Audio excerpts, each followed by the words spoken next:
반갑습니다. 해준TV입니다. 자, 제가 정말 속이 터져서 답답해 죽을 지경인데 왜 그런지는 영상 보시는 분들께서 다들 공감하실 거라고 생각합니다. 이번에 이제 미국의 폭스뉴스, 트럼프 대통령의 당선을 예측했던 보수 쪽 언론사인데 미국 폭스뉴스에서 한국의 차기 대선은 99% 부정선거 가능성이 있고 이에 대한 경고장을 날림과 동시에 대한민국이 제2의 베네수엘라가 될 것이다. 그럴 수도 있다. 이재명이 대통령이 될 시에 이런 식의 정말 섬뜩하지만 매우 현실성이 있는 경고문을 날려서 지금 파장이 큰데 트럼프에게 또 막대한 신뢰도와 신용을 또 자랑하는 칼럼니스트 고든창 박사, 이분이 이번에 한국이 부정선거 방치 대가가 굉장히 클 것이다. 이번에 윤석열 대통령 파면 이후로 치러질 6월 3일 조기 대선을 놓고는 더불어민주당 이재명 대표가 대통령이 되면은 한국은 제2의 베네수엘라가 될 수도 있다. 이러면서 정말 섬뜩한 경고장을 날렸습니다. 고든창 박사는 헌법재판소가 윤 전 대통령을 만장일치로 파면한 이후 반미 성향의 강성 좌파 이재명이 가장 유력한 차기 대통령 후보로 떠올랐다면서 이재명이 원하는 방향대로 간다면은 한국은 미국과의 동맹을 해체하고 중국과 북한의 영향력에 문을 활짝 열게 될 것이다. 이런 식의 이야기를 했다고 하는데 정말 이거 우리 모두가 공감할 수 있는 내용 아닙니까? 이재명이 과거에 어떤 발언들을 해왔고 어떤 행보를 보여왔는지 눈이 있다면은 이거에 대해서 부정할 수가 없겠죠. 그리고 이어서 고든창 박사께서는 이재명은 남북 통일을 신념처럼 믿는 인물이다. 이재명이 대통령이 되면은 대한민국을 북한 정권인 조선민주주의 인민공화국에 병합하려 할 수도 있다. 이런 이야기까지 덧붙였습니다. 이에 그치지 않고 고든창 박사는 한국의 선거 시스템에 대해서도 강하게 문제를 제기했어요. 이쯤 되면 진짜 이분이 정말 미국인 신분이시지만은 저기 대한민국에 지금 널려있는 좌파들보다 훨씬 애국자가 아닌가 이런 생각이 듭니다.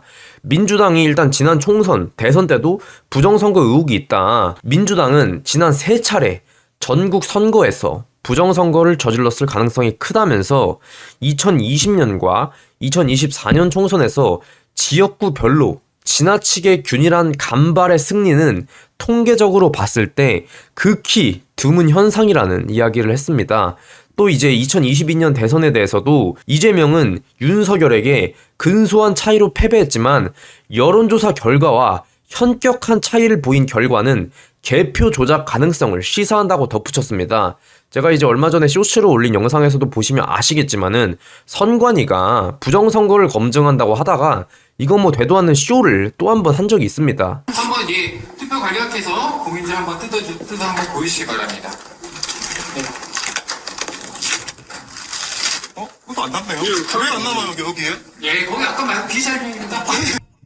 여기서 보시면은 이게 봉인지를 딱 뜯으면은 이게 표시가 좀 나야 되는데 통에 아니 봉인지를 뗐는데 자국이 안 남으면은 부정선거 의혹이 더 커질 수밖에 없는 노릇이죠. 그러니까 선관위 측에서는 갑자기 무슨 뭐 비잔류형이다 이런 이야기를 꺼냅니다. 그런데 여러분 상식적으로 생각해 봤을 때 이 투표함에 봉인지를 뗐는데 자국이 안 남는다? 그러면 뗐다가 그 안에 표를 바꿔치기 할 수도 있는 노릇이고 이거 말고 또 CCTV에 대해서도 엄청나게 긴 시간 동안 이 화면이 멈춰 있었던 거에 대해서는 또 렉 걸렸다. 그거는 뭐 그냥 순간적인 오류다. 이런 식의 또 말도 안 되는 해명을 내놓았습니다.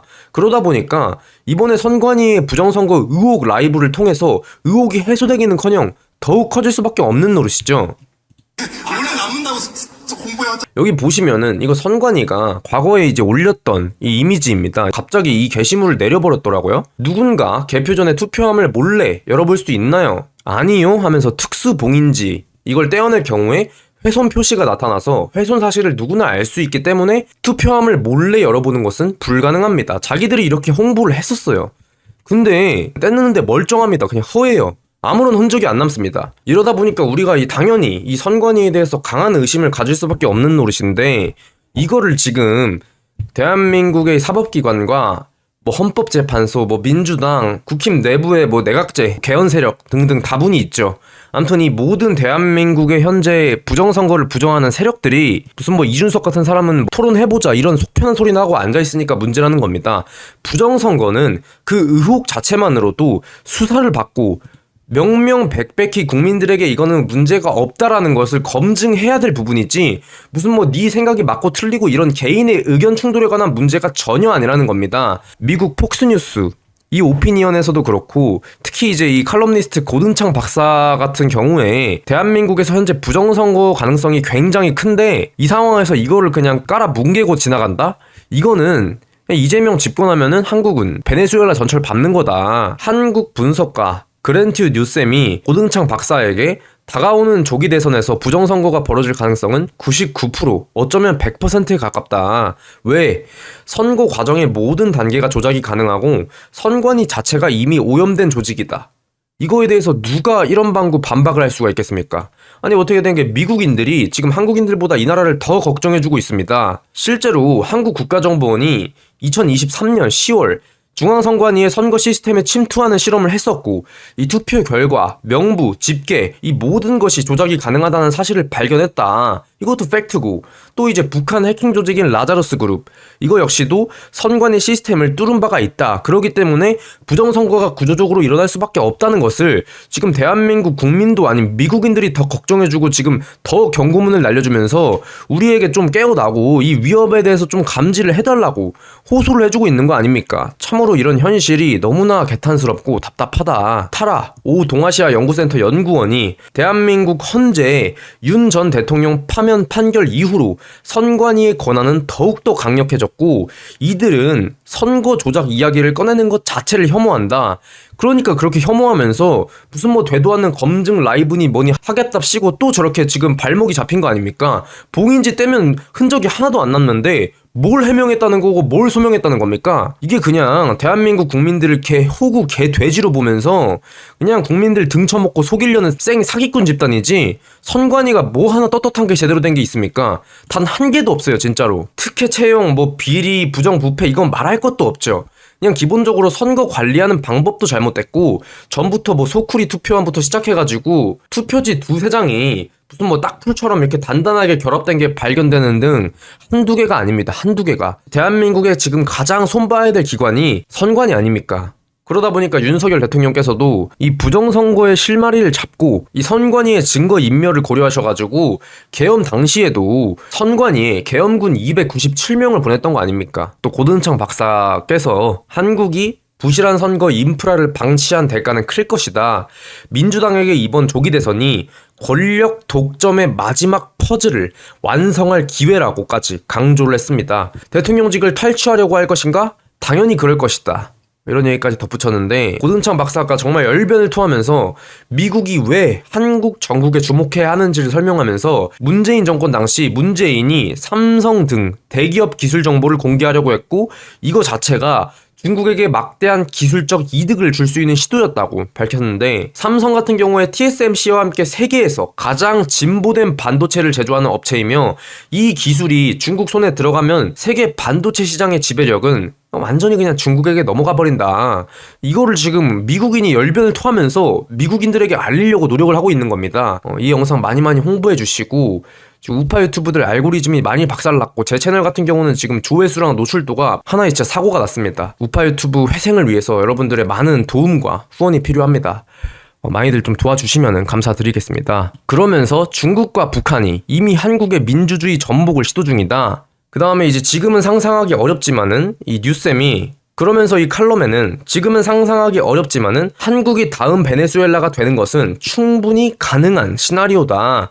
이번 선거는 단지 권력 교체가 아니라 대한민국의 체제와 동맹, 자유민주주의의 생존이 걸린 기로라고 강조를 했다고 합니다. 이 워싱턴에 있는 아시아 태평양 전략센터의 데이비드 맥스웰 소장 같은 경우에는 불안정한 한국은 미국 안보에 심각한 위협을 끼칠 뿐더러 중국과 북한이 원하는 것은 한미동맹을 와해하고 미국의 핵 우산을 철거하고 그다음에 이제 결국에 미군 철수 이거 자체가 동북아 전체에 엄청난 균열을 일으킬 것이다. 북한의 통일전선부와 정찰총국이 한국 내 친북 세력과 정치인, 단체에게 은밀한 지원을 하고 있다. 오죽하면 지금 이런 얘기까지 했는데 가면 갈수록 새로운 우파 유튜버들을 죽이려고 그러고 알고리즘 탄압하고 노출도 탄압하고 밥줄 끊어가지고 유튜브 활동 못하게 만들려는 이런 악의 세력이 여러분들 다시 한번 말씀드리지만 분명히 존재합니다. 우리가 이 전쟁을 함에 있어가지고 우파 시민분들의 많은 도움이 정말 필요한 게 또 현실입니다. 이것도 지금 몇 번째 다루고 있지만은 미국 보수 싱크탱크에서 윤석열 대통령 파면에 중국 개입이 있었다, 이 얘기도 했었고, 그 다음에 또 가장 심각한 거, 여러분들, 이재명식 경제론. 이재명이 요즘에는 무슨 뭐 되도 않는 중도 우파 코스프레를 하면서 본인의 어떻게 보면은 정말 갈린 민심, 정치인 비호감도 1위, 이거를 본인도 인지를 하고 있는지 가짜는 연기를 하고 있던데, 이재명이가 뭔 얘기를 했습니까? 기본소득을 위한 증세를 단행하자고 주장을 했습니다. 근데 여러분들, 기존의 재정에서 가뜩이나 지금 우리나라가 빚에 헐떡이고 있는데 기본소득 지급을 위해서 가져올 예산은 단 한 푼도 없습니다.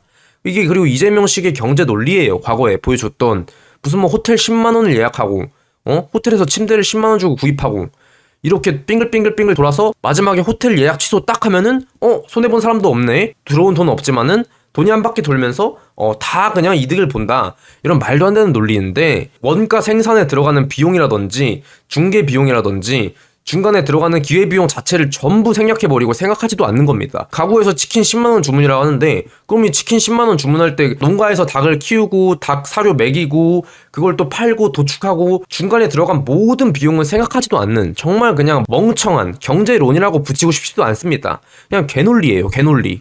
이런 것들을 지금 물고 빨고 그냥 일을 하지 않아도 우리 모두가 행복하고 가만히만 있어도 돈이 그냥 들어오고 다 잘 먹고 잘 사는 세상을 만들고 싶어요, 이런 하나의 소름 끼치는 공산주의 배급론을 지지하는 자들이 이렇게 많다는 게, 오죽하면 미국에서도 이렇게 지금 한국이 제2의 베네수엘라가 될 거라고 걱정을 해주고 있는 판국입니다. 또 다시 한번 말씀드리지만 여러분들, 우파 유튜브 중에서도 지금 제 채널만 이상할 정도로 구독자가 계속해서 지금 감소하고 있고, 노출도, 조회수, 이 모든 게 지금 완전히 박살이 난 상태입니다. 밤새 8, 9시간 잠 못 자고 편집해서 이렇게 영상을 올려도 이게 수익으로 전혀 이어지지가 않다 보니까 생산성 있게 질 좋은 영상 퀄리티로 계속 보답드리기 위해서는 여러분들의 정말 십시일반 후원으로 도와주시는 게 너무너무 지금 현재 간절하다는 점 다시 한번 말씀드리고, 도와주시면은 앞으로 청년 우파 진영의 리더가 될 수 있도록 더욱더 정진해서 정말 열심히 싸우겠습니다. 또 제 채널 같은 경우에는 멤버십 회원분들이 보통 이제 유튜브의 멤버십의 비율이 구독자의 한 1% 정도라고 합니다.